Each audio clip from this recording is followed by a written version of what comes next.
Good morning, good afternoon, good evening, ladies and gentlemen, wherever you may be in the world. Welcome to Gift of Healing TV. I'm Sara Jane, and I am delighted tonight, because that's where it is for both of us, to be joined by Gillian Robartes. Gillian, thank you so much for joining us today. Thank you very much, Sarah. Thank you for inviting me to be on here. It's always such a pleasure. Yes, Gillian joined us on today's conversation a few weeks ago, and it was everything that she was sharing. So the topic of this program is merging natural medicine, energy healing, and spiritual practices for your health and well-being. So let me share a little bit about Gillian, and then we'll get her to share a little bit more about herself. Gillian is a qualified herbalist and certified Reiki Usui master and shamanic healing practitioner with a background in genetics, microbiology, and developmental and cellular biological sciences. That's a mouthful. She started her healing practice in 2018, then opened the shop Healthcraft Herbs in March 23. Gillian has also felt a connection with plants and their medicinal and magical qualities, and she works closely with them on her healer's path. Gillian has known about having hot hands and intuitively reading energies from others since she was young and felt a calling to help others. She developed her natural abilities and acquired skills with various teachers from different walks of life that she now puts towards guiding and assisting people spiritually and physically on their personal healing journeys. She may also offer that guidance in the form of tarot and rune readings for those that prefer divination as ways of connecting with themselves and divine source. Gillian, thank you for joining us. It's a pleasure to have you here. Thank you. Thank you very much. Yeah. So we have got a slight delay, so I'll have to work with this. Do share a little of your story. I know there's a lot of information in what I've just read, but do share a little more of your story and how it really works for you, if you like. Well, that's the fun part, isn't it? Is how does it work for me? So, like you mentioned, it's kind of been this way for me since I was young, where I just found that I put my hands on people, and if I did something like a massage, they would feel better. And then it started developing towards me intuitively seeing or feeling, or a little bit of both, what was going on in a person. Like I could put my hand on them and see a black root system up down their spine that was creating a lot of pain for them, and I could pull that out. But I didn't consciously know what I was doing at the time. As one does when they're young, it's more intuitive. And as time went on, I was not well encouraged to pursue these natural abilities of mine. So some of those get shut down after a little bit. And for a while, I pursued more of the physical world through the sciences. I was encouraged to follow things like genetics and microbiology. So when it came to school and university, I pursued those. But I've always had a love for plants and the natural world. And so as soon as I graduated, I immediately pursued herbal medicine and naturopathy with a course with the College of Naturopathic Medicine, because their curriculum sounded like exactly what I wanted to connect with. And so I became a naturopath and herbalist, and I started reawakening back towards my more natural inclination of sensing energy. But having to relearn to trust and connect with that, because it had been quite shut down. Since around the age of 13, it had been discouraged. So it took me a while, and through meeting a few teachers, to encourage my reconnection and trust back to that. So I pursued Reiki training with a lovely teacher here in Edinburgh. And I also have trained with teachers in the Amazon, in the Quechua or Ecuadorian traditions. And I've also, I have pursued teaching with and continue to learn from a really lovely teacher who follows the Celtic traditions and she's down in Somerset. Oh, wow. So more my neck of the woods. Yes, and it's really lovely down there. I really enjoy visiting. So is that near Glastonbury? It's not far from Glastonbury. It's closer to the Quantock Hills. Right. Okay. So you're working with the plants and the herbs and the energies and the gifts that they bring, because at the end of the day, I've heard it said so many times, for every illness and ailment, nature has given us the cure. And so everything is right out there in nature for us. So I know we were talking before, do you grow your own? Where do you source your, because I'm assuming you are working with plants, with people, as well as the other energies that you bring.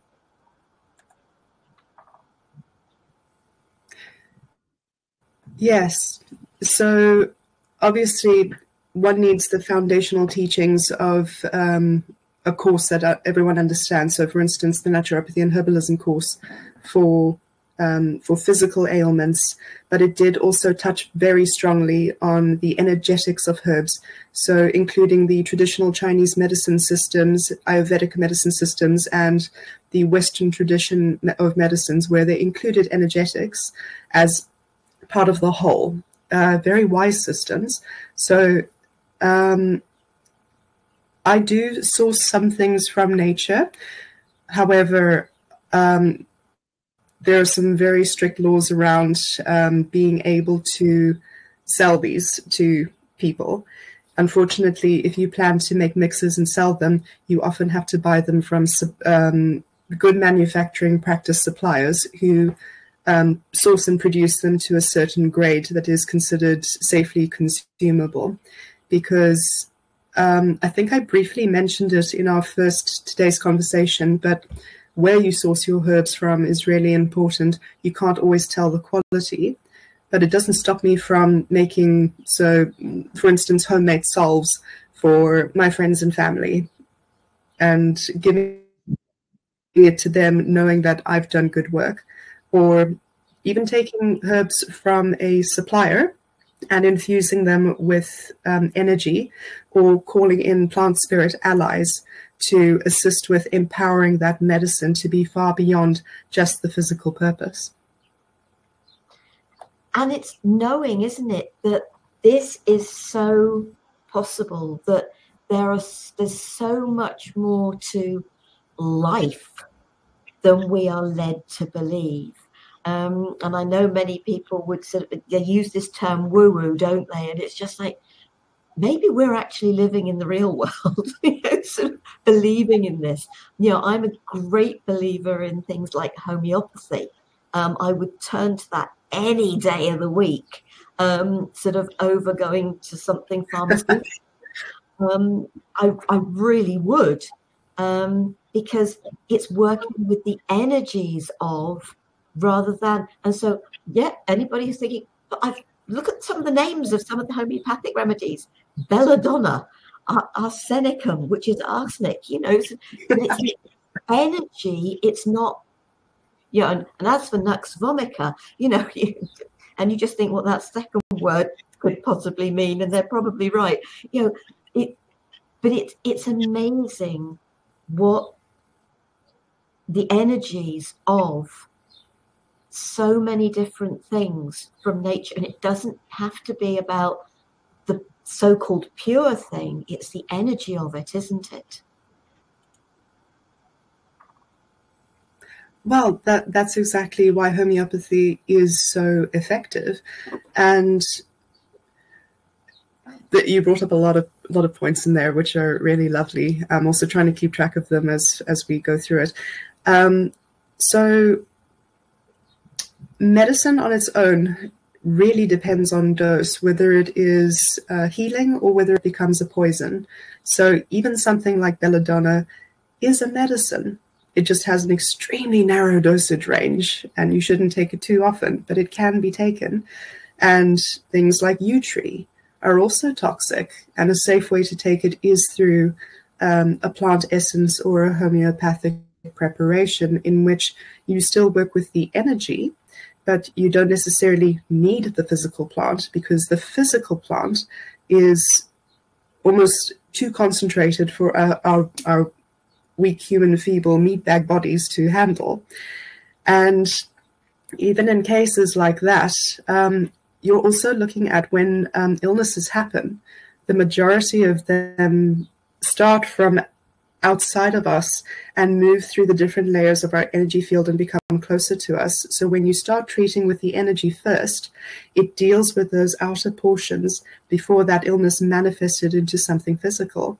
So by starting to reprogram and repattern the energies that created that physical dis-ease and wellness in the cellular memory, you start to redress the harmonies of your body through just creating a different vibration of the cells and of what's being held in the waters of your cells.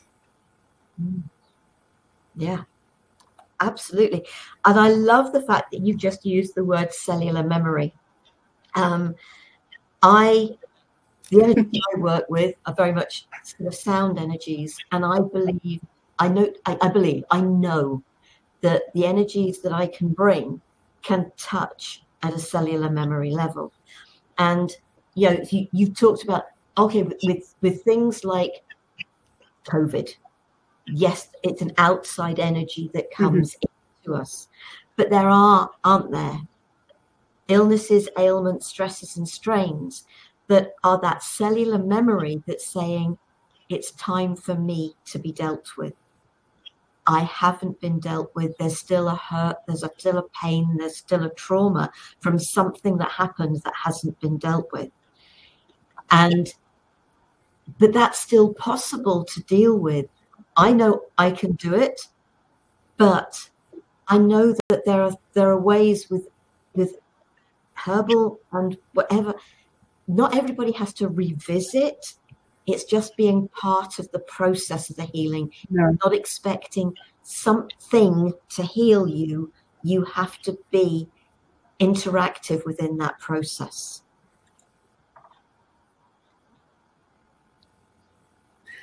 And again, you've brought up a lot of very, very good and complex and beautiful points there of you don't need to re-traumatize yourself in order to resolve something and let it go. And that was actually one of the things I learned in my shamanic medicine training, was sometimes the story from which it originates is not important to know. It's more important that this is where you are now.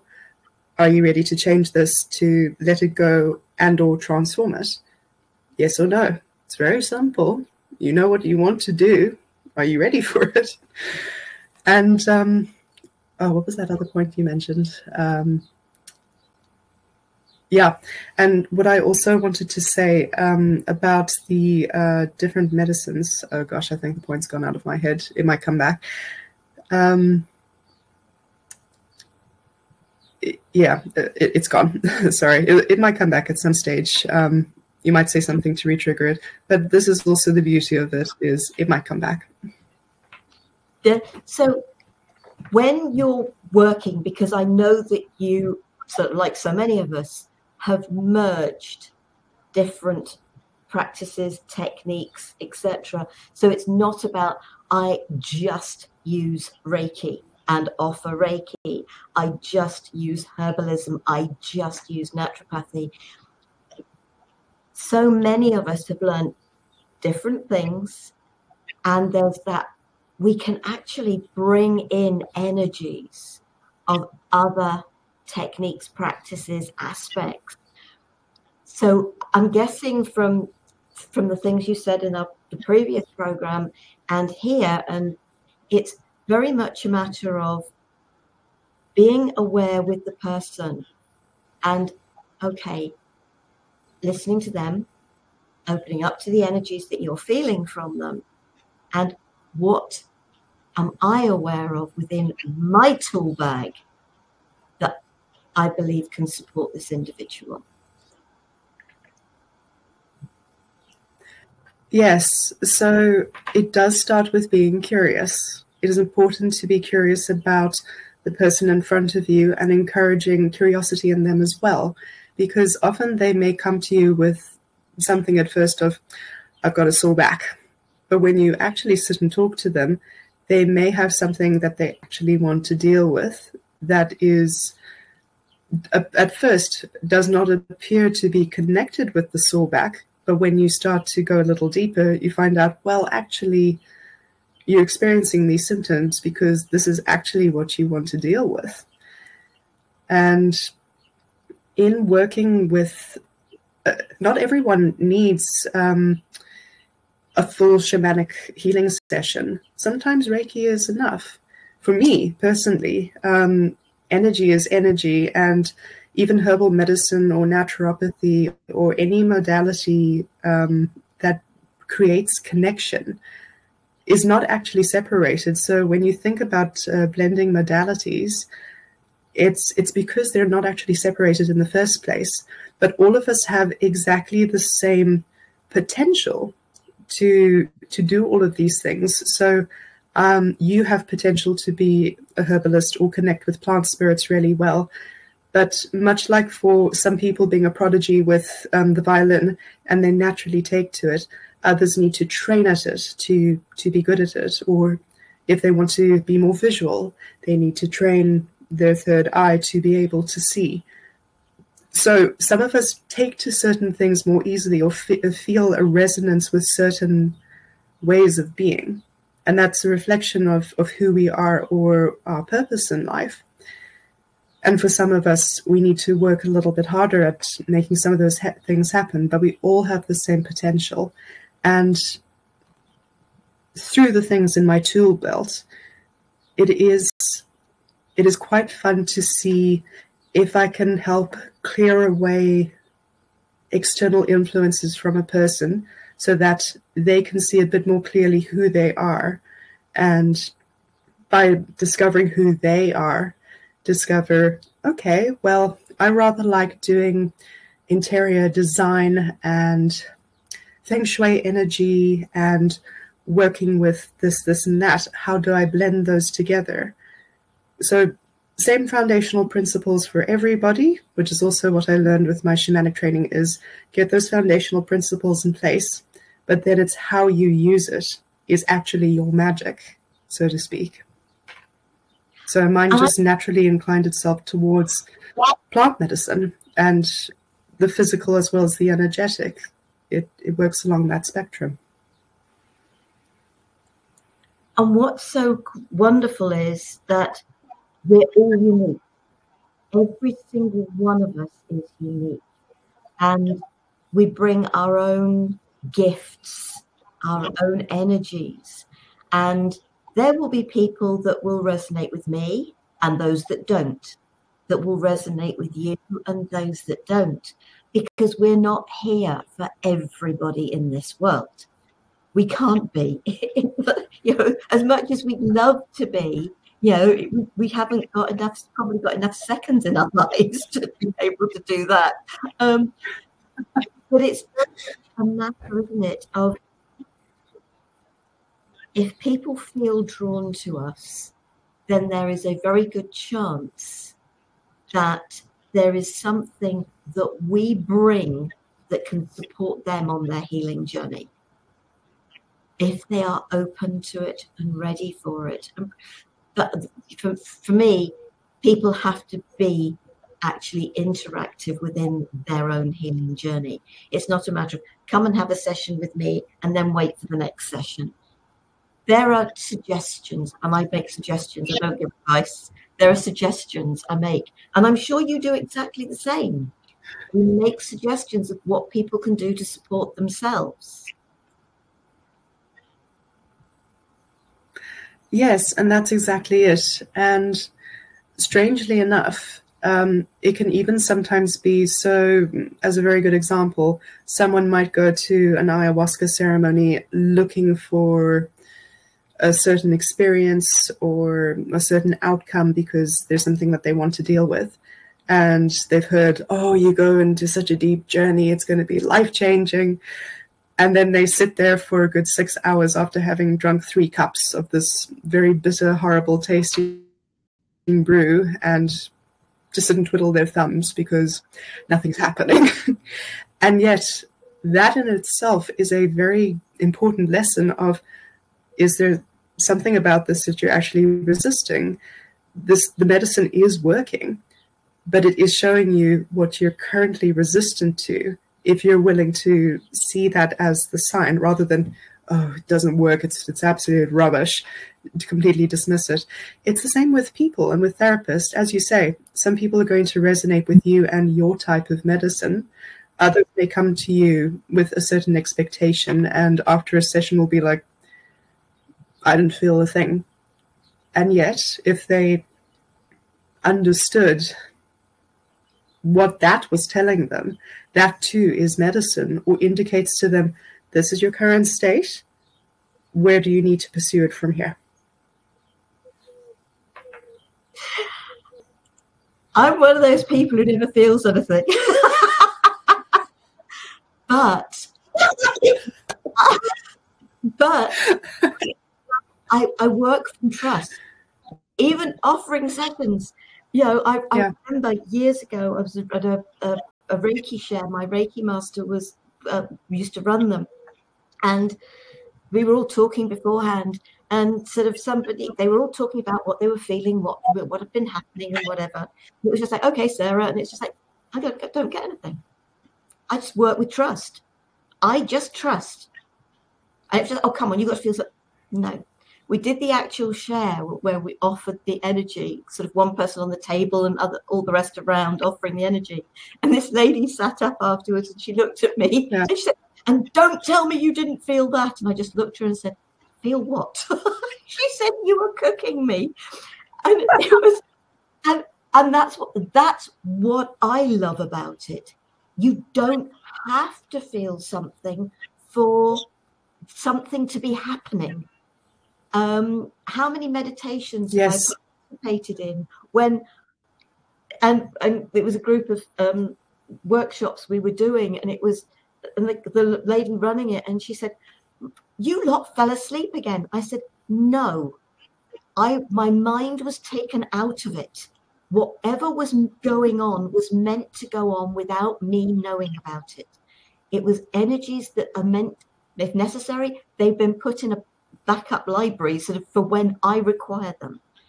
And I think sometimes you're not apparently getting anything, but there's something happening on a much deeper level that is supporting you in a way that you may not ever find out about, that you may X months down the road think, oh wow, something's changed.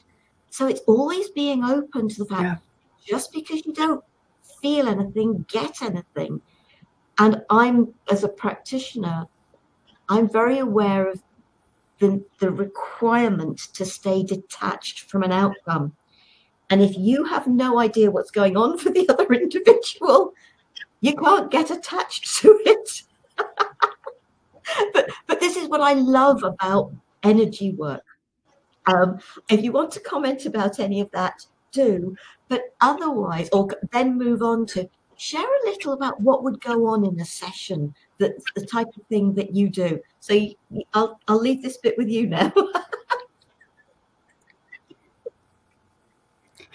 Well, I'll do a quick comment and then go on to what happens in a session.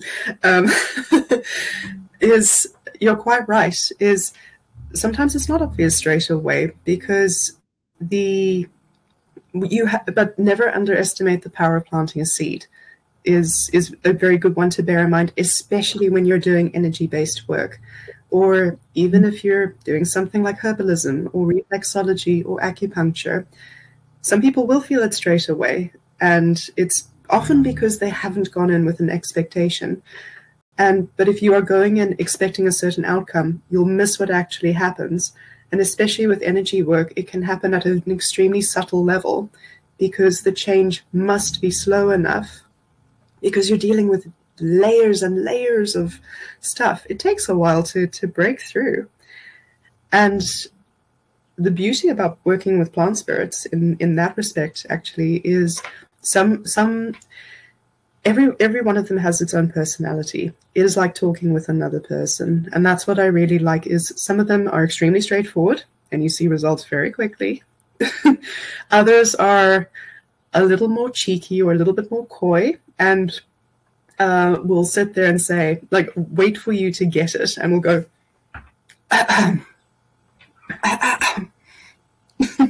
and this can happen over days, weeks, months, even years. Like, I'm still processing messages and transformations that happened in my first ayahuasca ceremony years ago.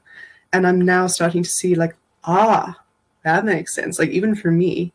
But it is a practice to try and not be attached to the outcome of things, especially if you go through something for the first time and you're like, okay, it's supposed to happen this way. Not necessarily.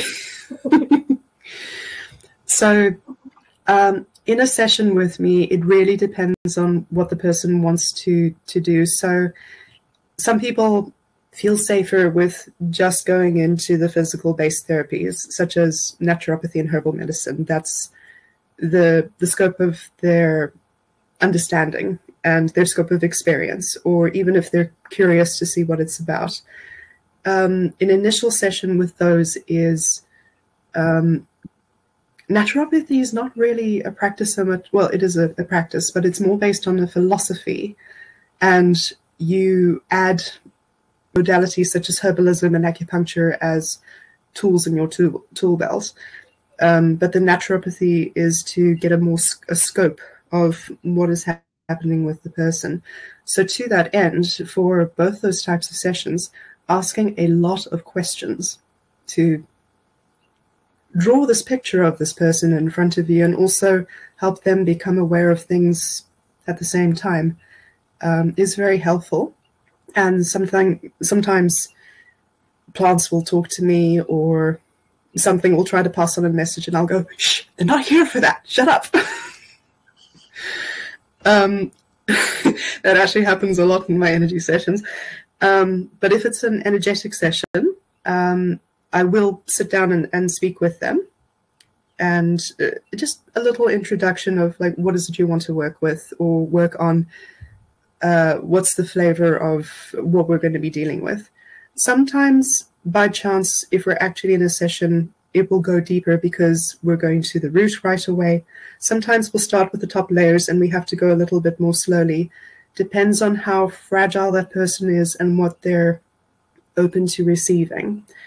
And even if I don't always know right away, because, again, it's that even if you say you're ready to face these things, deep down you might actually not be ready. And that's okay. That's also okay. You may not have anything happen at that stage because of that. It may require more sessions. But if you do find something or discover something, sometimes what will be happening for me is completely different for the client on the bed. And sometimes the client will share visions with me. I've had that happen on a couple of occasions. It was a lot of fun.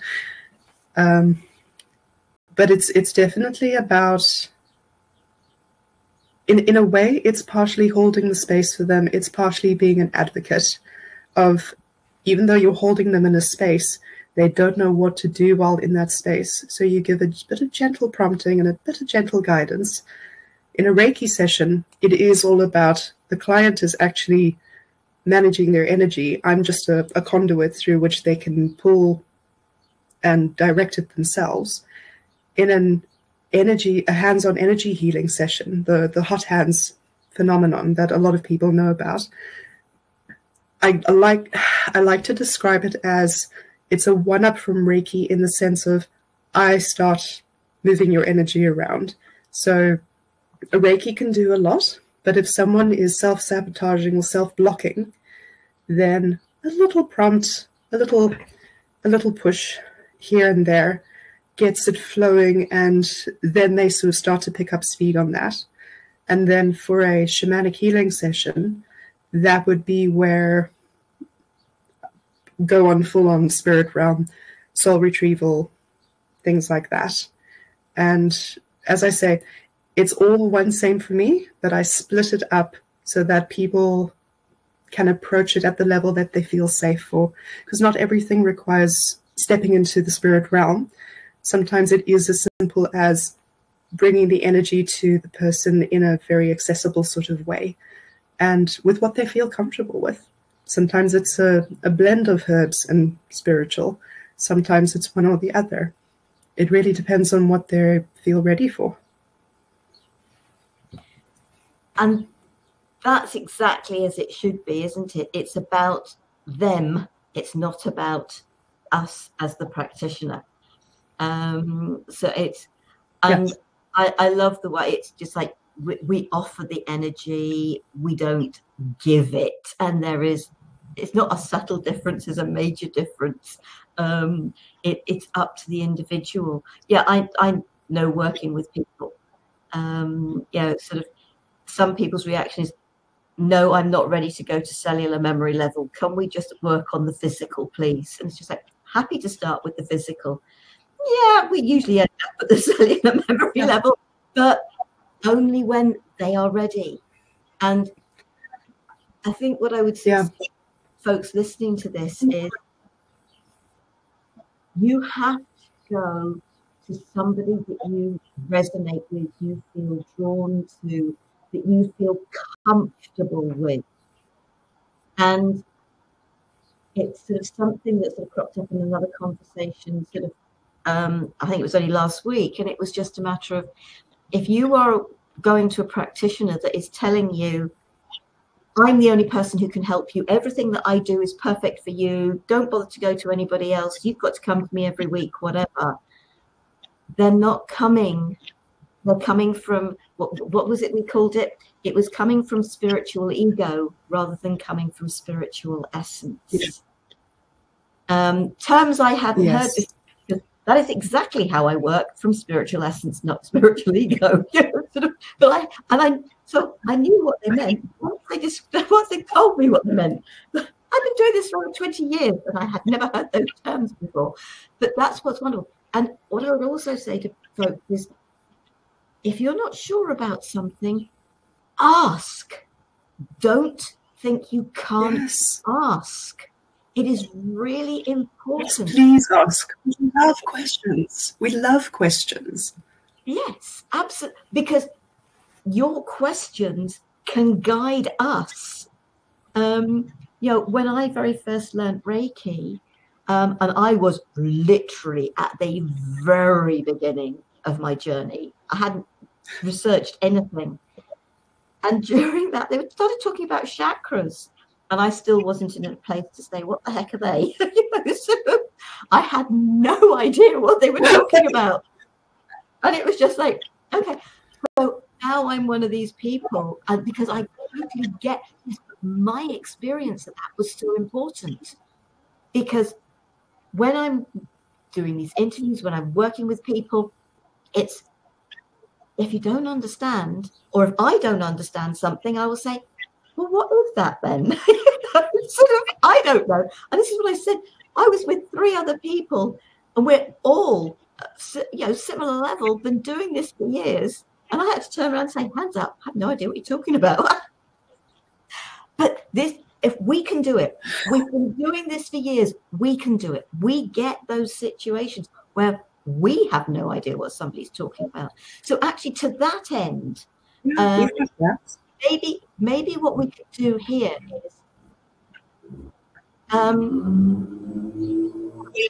so we've talked about merging natural medicine. So if somebody's thinking, well, okay, what is natural medicine? So if I put the whole thing to you, because you know what the title of this, energy healing, I think we've covered that to a degree, but maybe just a few words on energy healing, spiritual practices. Because I think, you know, we talked about naturopathy or naturopathic herbalist. You've said that it really isn't a separate thing. The herbalism can be. So maybe a little bit of explanation about what some of these things are. So that people are thinking, well, I'm sort of loving what's being said, but I'm not sure I understand. Maybe this is a good way to coming towards an end of actually this. Sure. So for those who don't know what naturopathy is, it's more of a philosophy that all of us have a life force that keeps us healthy, a vitality, natural life force. And should we fall to illness or disease, if we put ourselves in the right circumstances, then we heal ourselves or we become well by ourselves spontaneously, but we have to offer that to ourselves. So working on that philosophy is the premise of you are dealing with a person in front of you and everyone's needs are different. Even if two people go through the same set of events, they could develop completely different illnesses because of who they are. And likewise, even if they went through different events and ended up with the same type of illness, again, it depends on who they are and where they've come from. So naturopathy is more of a philosophy that looks at the whole person. Even though, you know, someone's got a sore tooth, it's not a separate system from the rest of the body. We are an ecosystem, and a reflection of who we are and where we are internally is a reflection of the world around us as well, or events outside of us that we experience are a reflection of what's going on in us, that microcosm and macrocosm. So in that respect, my genetics background fills that gap of what's happening on the microcosm and see how it plays out on the macrocosm of walking around with different habits, different appearances, different illness predispositions that we've inherited from our parents.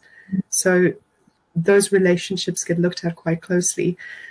And herbalism is just a tool, one of many, many tools that one can use to address this.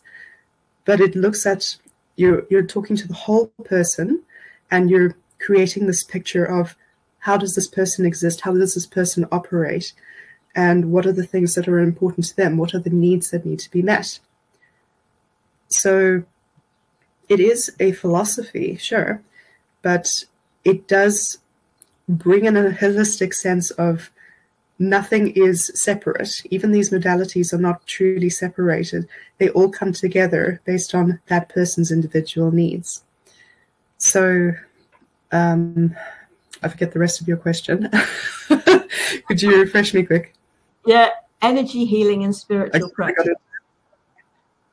Energy healing and spiritual practices. So I'm not saying that you need to go on masses of retreats or find spiritual gurus, because I agree with you, Sarah. It's that whole thing of if someone says, I can only be the person to give you what you want and so on, you want to stay away from those types of people. But being aware that, so some people will think of it as quantum mechanics or quantum entanglement if they want to approach it from a more scientific understanding of all molecules that float around, whether they're solid, liquid, or gas.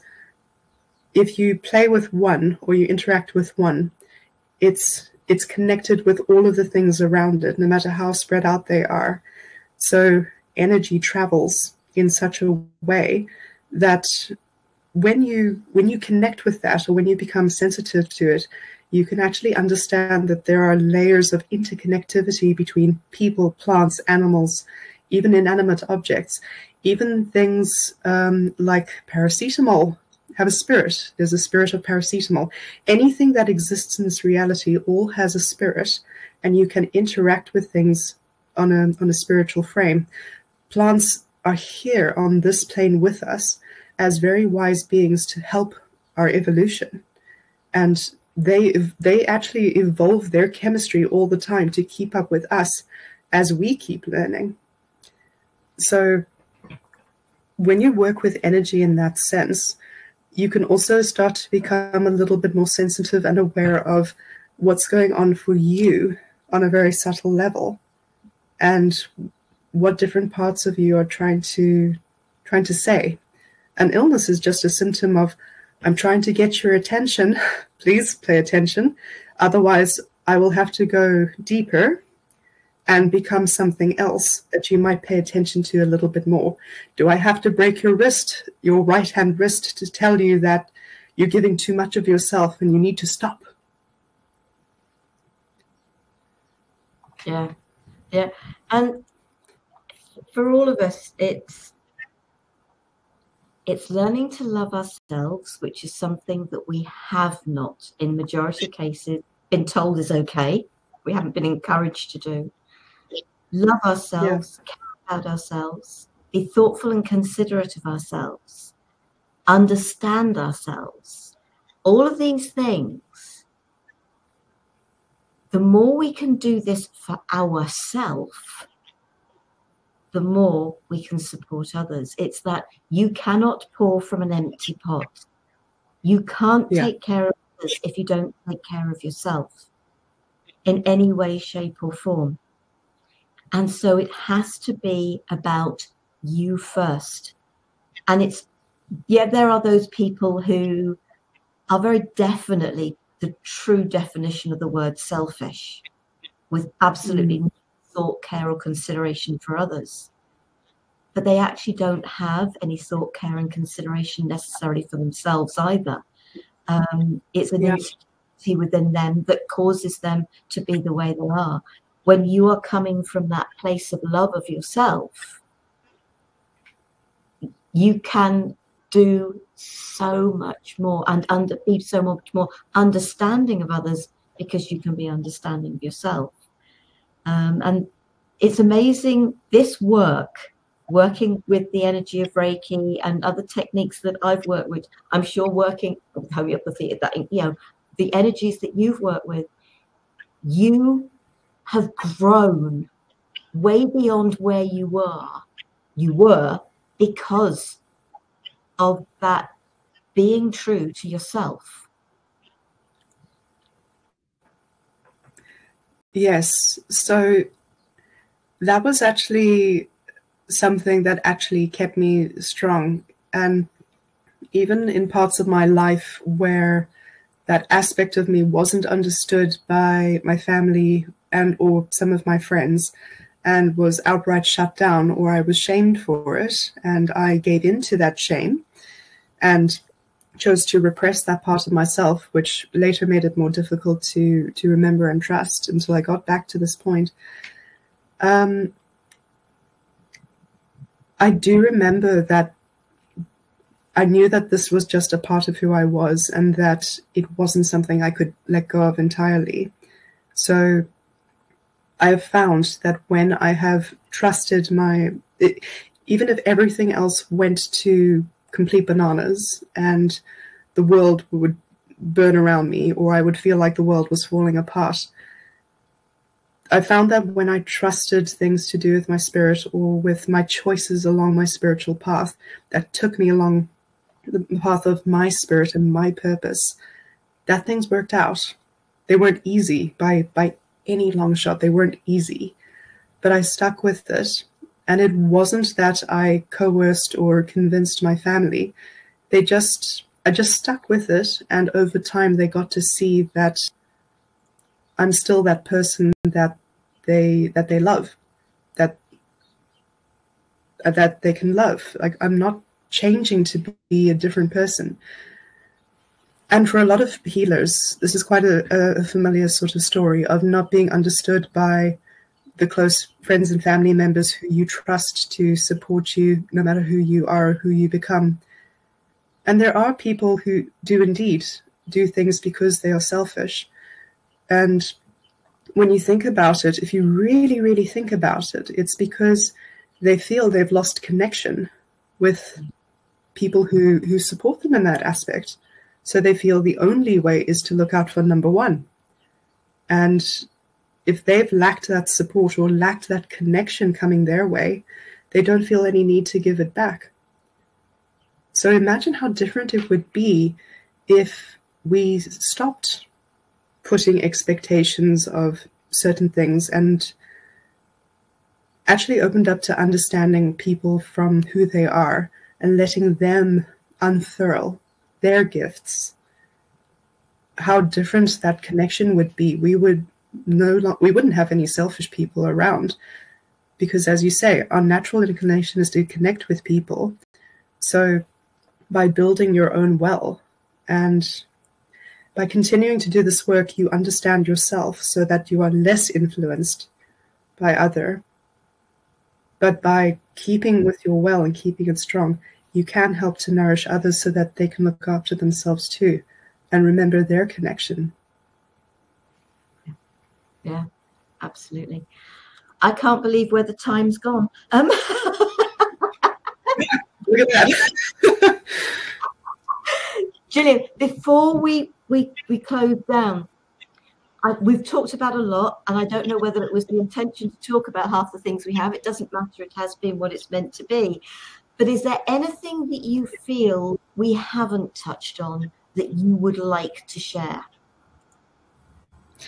Yes. So you mentioned it briefly, and then I forgot to go back into it a little further, is resonating with people who come to see you. Obviously, much like if you go to a psychologist and you find, like, I'm just not resonating here, it's not a matter of, are you going to enable me? It's a case of, am I comfortable enough to trust you to open up so that we can do the work more smoothly? Because if I'm resisting you all the time, we're not going to get anywhere. That too is a lesson, but you know what I mean.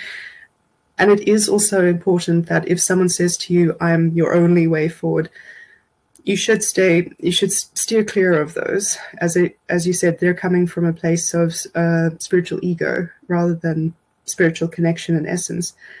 I will also say only because I've experienced this, there are some clients out there who are looking to try everything, and they're not giving certain practices an opportunity to actually unfold and unfurl and integrate what gets stirred up.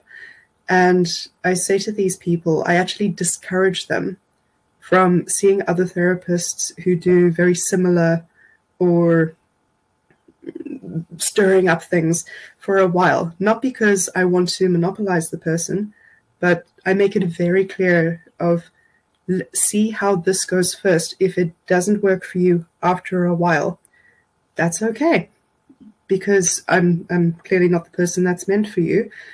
And from that point, let's figure out where your path may better serve you, or who may work with you better. Sarah may be a better choice for you with the sound therapy rather than what I do.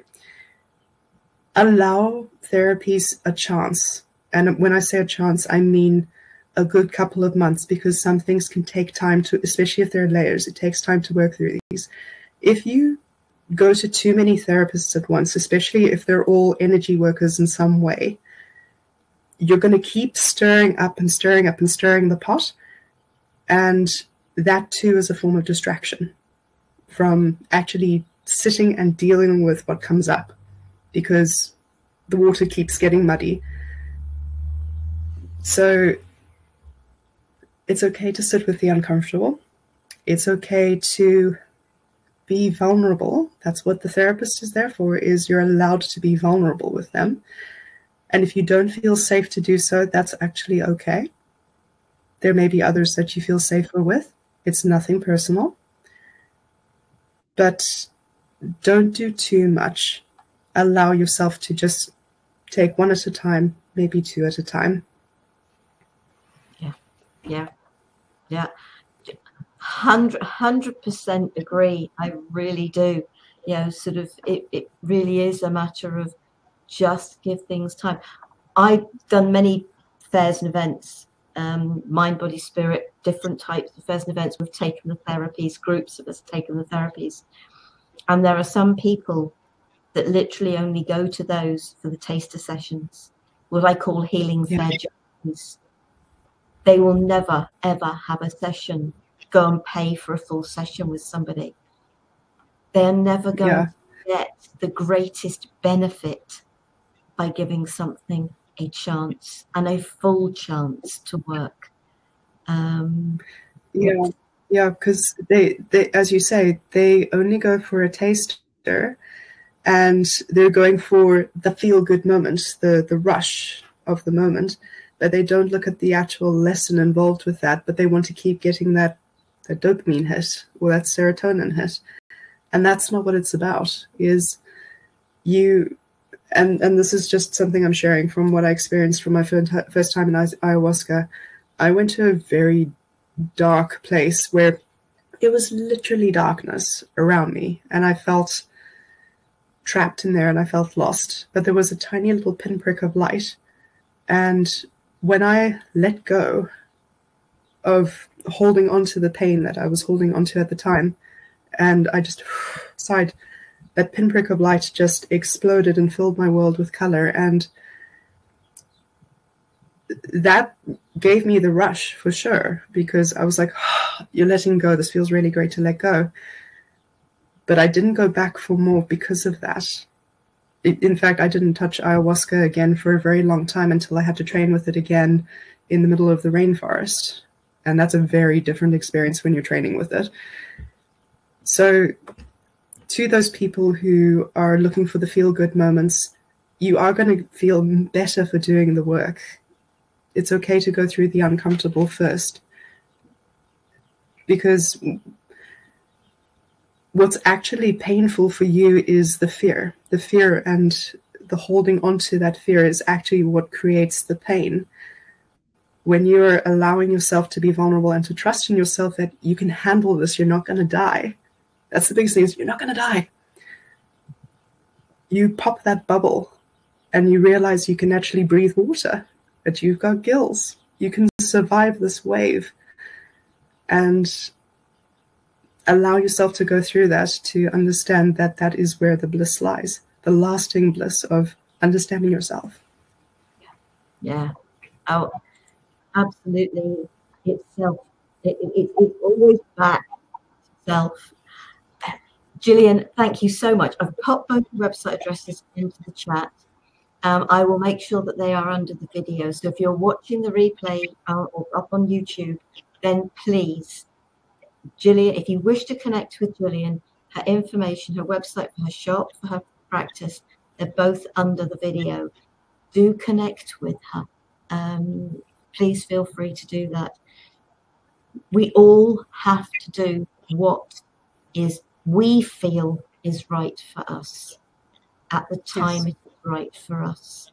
And if it's 10 years down the line and you've just found this video, it doesn't matter. Trust that you find things when you are meant to. I've never been, it doesn't matter how old it is, it's, and if for any reason Gillian's not still around, you will find the right person for you. Exactly. Doesn't have to be me. No, it doesn't. So, Gillian, thank you so much for a wonderful share. I know we've gone slightly over time. It doesn't matter. At least we're not going to get kicked out the room. But it's been a lovely time, Sarah. Thank you so much. It's been a real pleasure. And Gillian is actually going to be joining us on another Today's Conversation in a couple of months or so time. So we will be sharing a huge conversation, and I know I'm around different things. So sort of, please consider joining us for that. And next week, we do have a Today's Conversation with you, and we're being joined by Georgie Dean. Great love talking to her today, so I know how to say her surname. Let the angels inside you guide you. Great believer. Personally, I'm a great believer in angels, but I'm also a great believer in dragons. Dragons are awesome. We get guided from so many places. So hope you'll think about joining us for that. Thank you again, Gillian. It's been a real pleasure. See you again soon. Light, love, and peace. See you again. Thank you very much for having me. A pleasure. See you soon. Bye. Bye.